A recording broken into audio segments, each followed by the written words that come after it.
Ne oprim aici cu informațiile despre vreme. Ne întoarcem la colegul nostru Dorin Chioțea, pregătit cu o nouă intervenție chirurgicală. O nouă intervenție chirurgicală, Dorin, neața. Nu chiar chirurgicală, să rămână Maria Linda. Salutare, dragilor!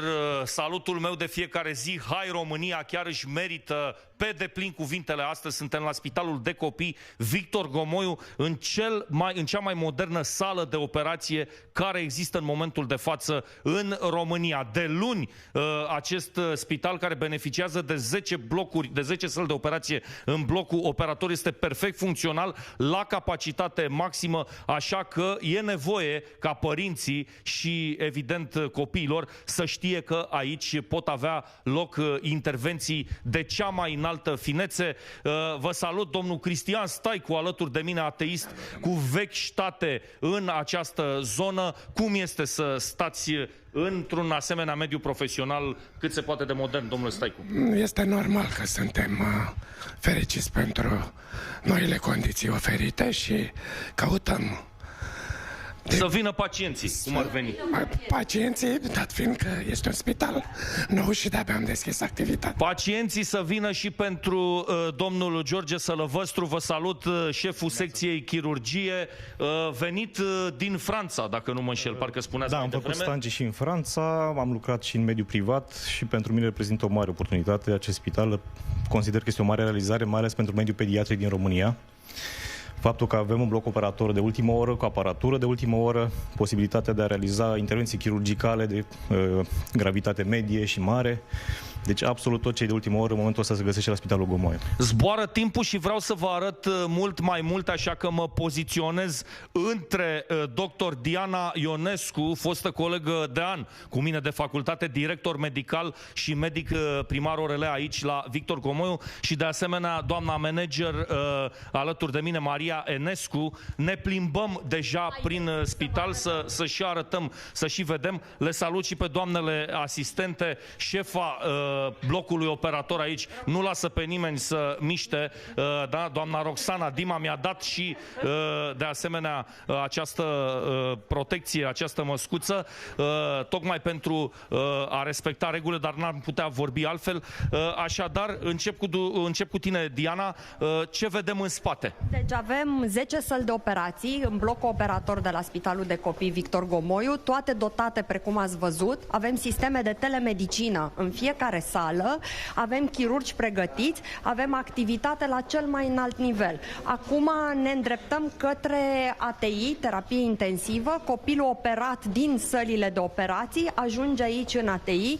O să vă arăt cum arată ATI-ul. Îl și văd pe Sebastian, doctorul Sebastian Isac, care este colegul meu anestezist. L-ați cunoscut pe doctorul Staicu, domnul doctor Isac? Vă salut, domnul Isac. Doamne ajută, avem aici și doamnele care se ocupă de tot ce trebuie. Ce vedem aici, doamna manager? Aici este terapia intensivă, unde copiii sunt preluați de la sălile de operație și sunt doamnele asistente și domnii anestezii se ocupă de ele Vreau să zic că acum ai gol, pentru că am venit cu filmarea. După ce trecem cu filmarea, vin cazurile chirurgicale. Nu ne puteam intersecta circuitele din punct de vedere epidemiologic. Așa că haideți pe repede înainte, mai departe, că am foarte multe să vă arăt. Da, totul este ultramodern. Vreau să vă spun, o să coborâm și pe scări. Nu este doar o mască ceea ce vedeți aici, ceea ce vă arată colegul meu, Alex Bariț, ajutat de Mihai Ștefan, colegul nostru. Sunt sisteme, practic, de ultimă generație, îmi spune doamna director Enescu, de nivel în 2019. De protoxid de azot, toate sunt la cel mai înalt nivel, pacienții beneficiari de cele mai bune standarde. O investiție de câte milioane de euro de când a început practic modernizarea aceasta? Investiție de multe milioane de euro care continuă. Deci anul ăsta avem foarte multe aparate care sunt în licitație. Noi suntem un spital de primărie, prin intermediul ASSMB-ului avem absolut dotarea de care avem nevoie. Suntem în sistem de licitație licitație ca să dotăm în continuare sălile și totul la cel mai înalt nivel, nu numai sălile, tot spitalul, chiar vreau să-l vedeți. Doamna Enescu, câți medici lucrează aici, câte asistente medicale și câte paturi aveți? Păi, noi avem la momentul ăsta 256 de salariați, dintre care 56 de medici. Amfiteatrul, mă rog, e de fapt o sală de cursuri de pregătire, arată ca la nivelul unei multinaționale de top. Își desfășoară activitatea grupele de studenți de la Facultatea de Medicină Carol Davila pe toate grupele de specialități de pediatrie. Cursuri, ședințe, conferințe, tot ce absolut tot ce se poate întâmpla. Ne îndreptăm către etajul de jos, secția neurologie, etajul 4, ce vom vedea aici? Neurologia, secția de neurologie și secția de chirurgie. Nu știu dacă avem timp de amândouă, dar măcar în neurologie trebuie să avem un pic de timp și să vă spun că e o secție la standarde internaționale. Ei fac niște lucruri unice, niște sisteme și niște proceduri unice în România. Fac o înregistrare EEG de la nou născut care se face și peste noapte. Acest lucru nu există în niciun spital de stat. Copiii pot fi internați și monitorizați EEG 24 din 24. Și o să vă arătăm în minutele care urmează. Doamna doctor Teleanu este șefa de secție, Raluca Teleanu. Raluca Teleanu, da, ce vedem aici? Practic este un spital construit de la zero, îmi spunea domnul doctor, șeful secției de chirurgie, că este făcut proiectul, să-l lăsăm pe Alex Bariț să filmeze, este un proiect făcut de un arhitect român, domnule doctor, nu? Modelul francez la Spitalul Necker din Paris. Arhitect român, minți românești, exemple luate de afară, da, doctor români, monitorizare perfectă a copiilor. Vă rugăm, doamna doctor. Monitorizăm aici copii care fac electroencefalograme pe parcursul nopții. E o zonă în care avem doar monitoarele și ca să nu deranjăm copiii, îi ținem aici, personalul stă în acvariu, așa îi spunem noi acelei zone, și aici este zona unde facem înregistrările electroencefalografice, unde copiii de multe ori stau o zi, două, cât e nevoie, până când reușim să surprindem o criză sau o manifestare pentru care părintele vine, pentru că trebuie să spunem că aici copiii vin pentru suspiciunea unei boli despre care am vorbit zilele astea. A fost Purple Day pe 26 martie și copiii cu epilepsie vin aici pentru a fi investigați, sau copii care au această suspiciune de boală. Vorbim de monitorizare practic permanentă, da? Locuri de joacă aveți aici pentru copii, apropo? Este loc de joacă, sigur. Da. Da, o să vedem, pentru că unde e spital de copii trebuie să fie și loc de joacă. Nu e nimic regizat, vreau să vă spun, prieteni, pur și simplu aproape că am dat buzna peste această mămică. Cum este, mami, impresia despre Spitalul Victor Gomoiu, Spitalul de Copii? Mă scuzați, am o laringită și nu prea pot să vorbesc. Impresia este foarte bună. Noi suntem foarte mulțumiți. Da, sunteți și emoționată, vă las că v-am luat prin surprindere, sănătate maximă, într-adevăr dotări, paturi, se poate, asta vrem să vă arătăm, se poate și în România, la stat, să existe concepte moderne, să existe management cât se poate de performant, ba chiar văd și fel de citate pe pereți, nu sunt doar vorbe, este vorba și de acțiune.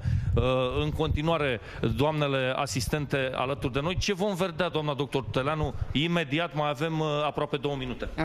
Vedem un alt cabinet unde facem electroencefalogramele de rutină, unde copiii stau o jumătate de oră, o oră, nu sunt înregistrări de lungă durată.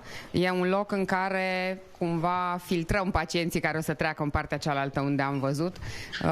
Avem un copil care acum este pregătit să stea la o electroencefalogramă și aici este zona în care copiii vin pentru prima dată când ajung în spital pentru a face o simplă evaluare, ca un fel de screening, să spunem, iar ulterior trec în partea a doua. Da, mă apropii și de această mămică, recunosc că am vorbit în prealabil cu dânsa. Cât a durat de când v-ați internat până când să ajunge procedurile, până când să ajungeți la aceste evaluări, stimată domn? Câteva ore, dar aș vrea să vorbim după. Da, sigur că da, sigur că da. Succes, vă lăsăm liniștiți aici. Deci se mișcă rapid lucrurile. De când se fac analize până când practic copiii intră efectiv în tratament, în supraveghere medicală. O să încheiem pe hol această transmisie, să avem și profunzime. O să se întoarcă colegul meu Alex Bariț alături de doamna manager Maria Enescu. Eforturi de zi cu zi, cum spuneam și mai devreme, doamna manager, care ar mai fi, hai să zicem, problemele, dacă ori exista, cred că există, ca în orice instituție. Hai să ne mișcăm. Da, vă rog. Noi avem aici o echipă foarte eficientă și avem o colaborare foarte bună în ultima perioadă cu toți medicii, cu toate cadrele medicale din spital și încercăm, v-am spus, cu noile dotări să ajungem la standardele la care ne propunem noi. Bine, tot timpul, doamna doctor vrea tot timpul altceva, adică mai mult, în funcție de posibilitățile financiare, încercăm să mai aducem programe noi în spital. Bani europeni. Da. Și servicii de nișă, servicii unicat, care să poată să le acceseze foarte ușor pacientul. Raluca cu secția de aici este un centru de referință în bolile rare neurologice. Vrem să accesăm nișe pentru copiii noștri. Vrem să facem servicii dedicate pe fiecare specialitate. Avem neurologi foarte buni, avem pediatri de excepție, avem oreliști, avem chirurgi ortopezi. O să vedeți, sper să apucăm să le filmăm pe toate. Peste o oră, dragi prieteni, revenim de aici. 100 de ani de spital pentru copii, Dr. Victor Gomoiu, practic în haine complet noi, funcțional, perfect, de la începutul acestei săptămâni. Încheiem aici această transmisiune în exclusivitate. Revenim peste o oră, așadar, cu noi și noi imagini. Hai România, cu bine, Dorin Chioțea, Alex Bariț și Mihai Ștefan alături de voi, ca în fiecare dimineață. Mulțumim!